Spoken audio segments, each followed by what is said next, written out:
Bonjour, bienvenue dans cette quatrième vidéo consacrée au théorème de Pythagore. Nous allons voir maintenant la réciproque du théorème de Pythagore. Alors la notion de réciproque, on l'a déjà vue avec le théorème de Thalès. Donc le principe ici est exactement le même. Alors prenons l'activité de découverte à la page 122, on nous dit ici, voici les longueurs des côtés d'un triangle, 3, 4 et 5 cm. Alors la question est celle-ci. Est-ce que l'égalité de Pythagore est vérifiée? Voilà. Peut-on donc appliquer le théorème de Pythagore? C'est-à-dire, donc ce triangle-là, est-il rectangle? Puisqu'on ne peut appliquer le théorème de Pythagore et il n'y aura égalité que si le triangle est rectangle. Alors, si le triangle est rectangle, eh bien alors, le côté de 5 cm serait l'hypoténuse. Donc on va commencer à écrire la relation en prenant d'abord l'hypoténuse, parce qu'il ne faut pas se tromper évidemment.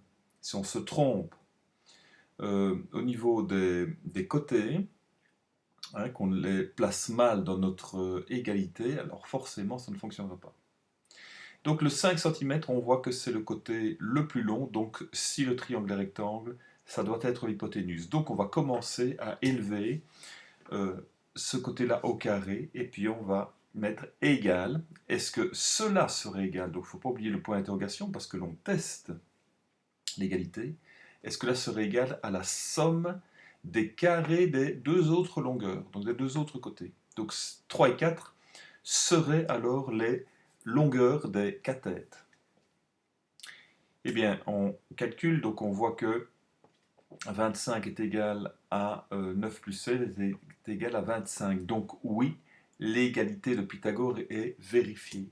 Donc, le triangle que l'on a là, de côté 3, 4 et 5 cm, est rectangle, car l'égalité de Pythagore est vérifiée. J'ai oublié un accent ici. Bien. Alors, on demande maintenant de construire ce triangle quand même pour s'assurer qu'il est bien rectangle.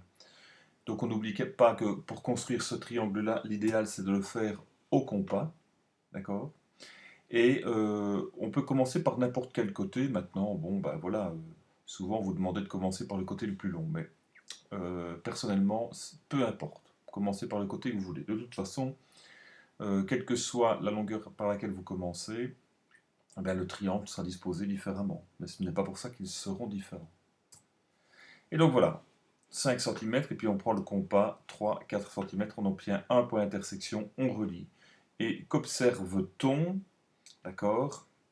Ben, c'est que le triangle est rectangle. Alors attention, pour faire cela, il vaut mieux s'en assurer en utilisant un rapporteur.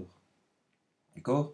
Parce que visuellement, si l'angle fait 89 degrés, vous ne verrez pas la différence avec 90 degrés. Or, si l'angle fait 89 degrés, pardon, le triangle n'est pas rectangle et donc la relation de Pythagore ne s'applique pas.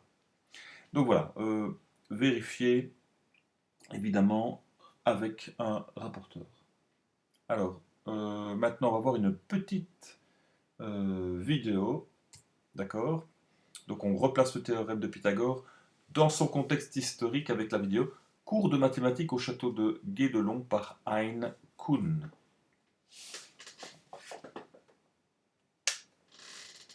Un ouvrier de nationalité hollandaise nous propose un cours de mathématiques et de géométrie.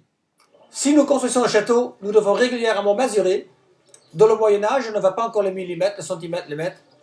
On utilisait certaines parts de corps humain.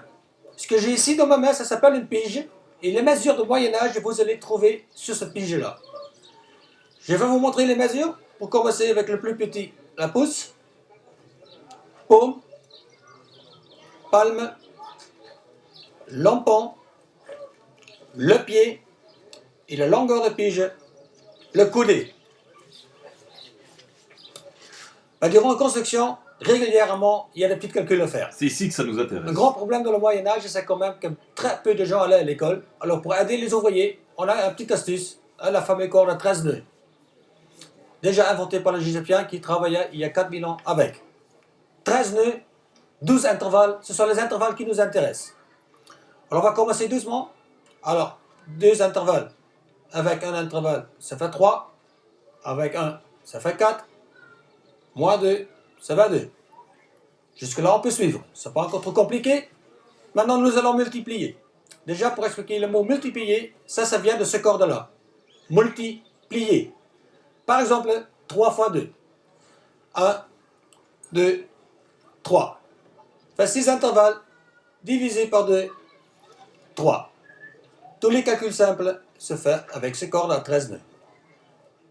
Ce qu'on peut faire aussi, ce sont quasiment toutes les formes géométriques que vous pouvez imaginer. Je ne vais pas tous les faire, mais quelques-uns.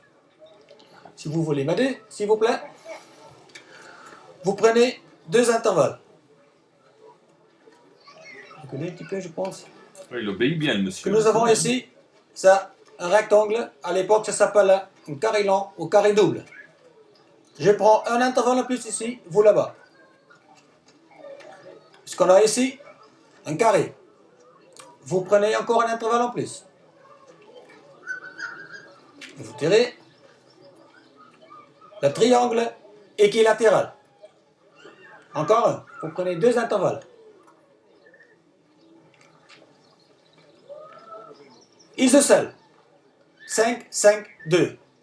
Quasiment tous les tours de toutes les églises et cathédrales sont de 5, 5, 2. Quel angle est le plus important de la construction? Eh bien, c'est l'angle droit. Vous prenez seulement un nœud seulement, voilà. Un angle droit. Alors, qui est devenu très célèbre avec cette formule-là? Le théorème de Pythagore, Pythagore. Et qu'est-ce qu'il dit, Pythagore? carré de l'hypoténuse est égal à la somme des carrés de l'angle droit. Exactement. Ben, Pythagore, il peut dire ce qu'il veut. On va les contrôler. On va compter en bas. 1, 2, 3, 4. 4 fois 4 fait 16, 1, 2, 3. 3 fois 3 fait 9, 16 et 9 fait.